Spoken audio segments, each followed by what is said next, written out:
Good morning. This is Black Crow walking from Australia, bringing you A Course of Love by Mari Perrin. And today we're up to chapter 10, verse 7. But you can start this book anywhere you like and you'll get heaps out of it. Think of think of another, a teacher or a parent, whose voice you hear as you go through your days. Whether you want to hear this voice or not, whether this voice was wise or foolish, the very repetition of this voice keeps it in your memory. This may be the voice that says, "Stand up straight. You're special. You will never amount to anything."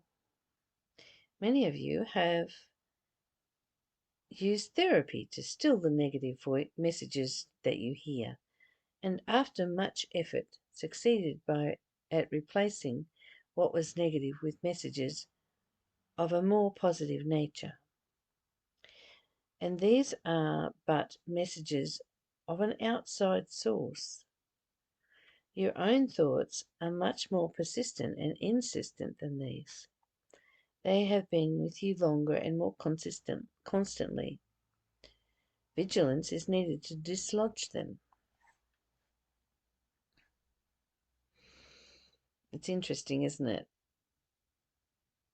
The programming we've received from parents and teachers and sometimes bosses, sometimes friends, that want us to believe things about ourselves.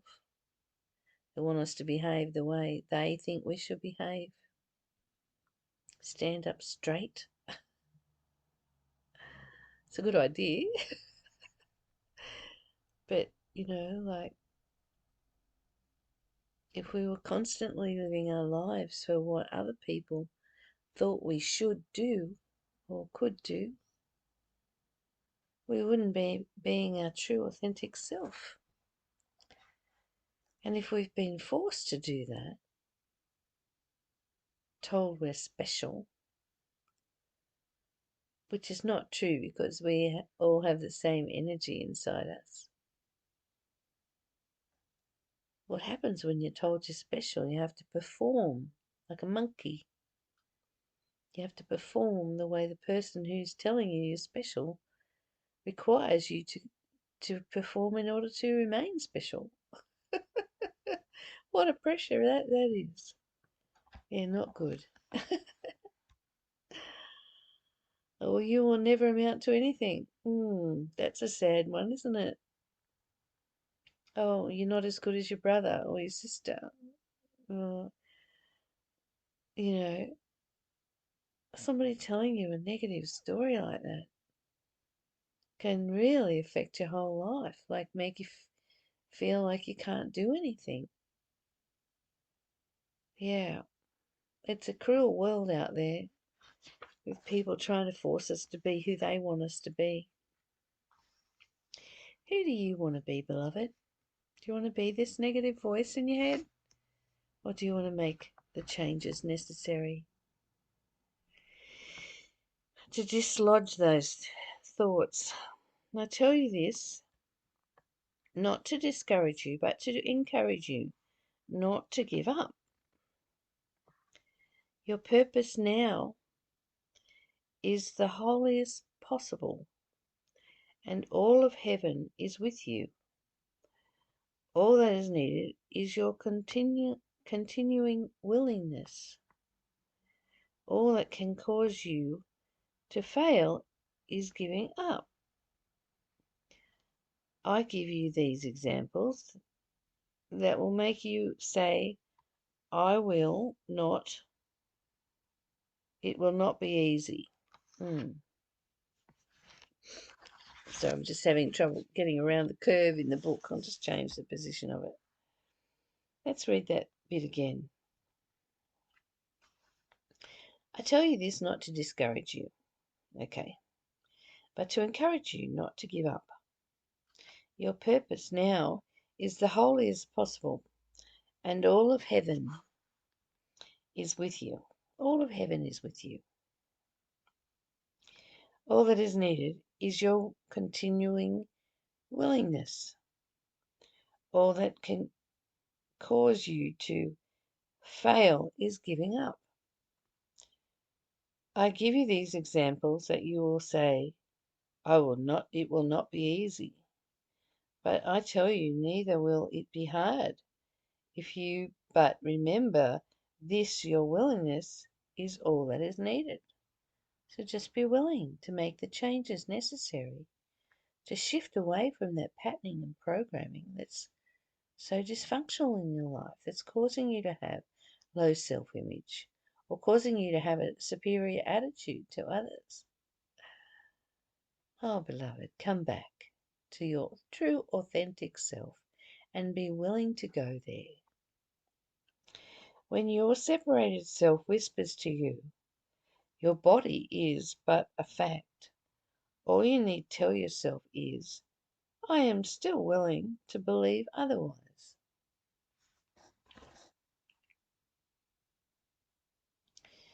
Be aware also of your desire for reward.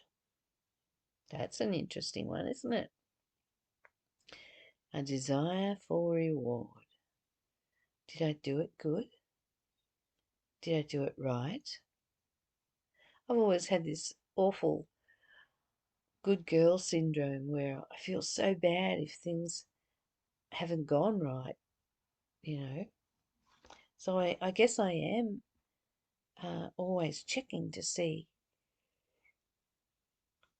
It says, be aware also of your desire for reward. I guess my reward is if it's gone right. As you feel yourself becoming closer to God and to your true self, as you gain more awareness of yourself as a good person and one trying to be better still, you'll begin to look for rewards. Later, you will look back upon this time and smile and laugh out loud at the innocence of your desires, but reveal that you stand merely in the beginning of the curriculum.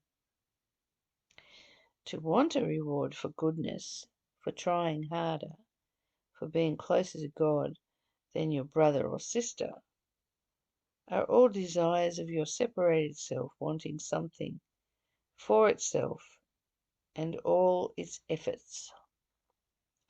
This is but a stage you will pass through. Though some may linger long here, you will stay until you realize that all are good and that you cannot earn more of God's good graces than your brother. You will stay until you realize that God has given everything already to everyone. Well, that's kind of good news, isn't it? We just have to get out of that special mentality. We have to get out of the good girl, good boy mentality that seeks reward for what we do. Don't try and rescue someone else. They're in their perfect place. It's perfect for them until they wake up. It is your job to wake up.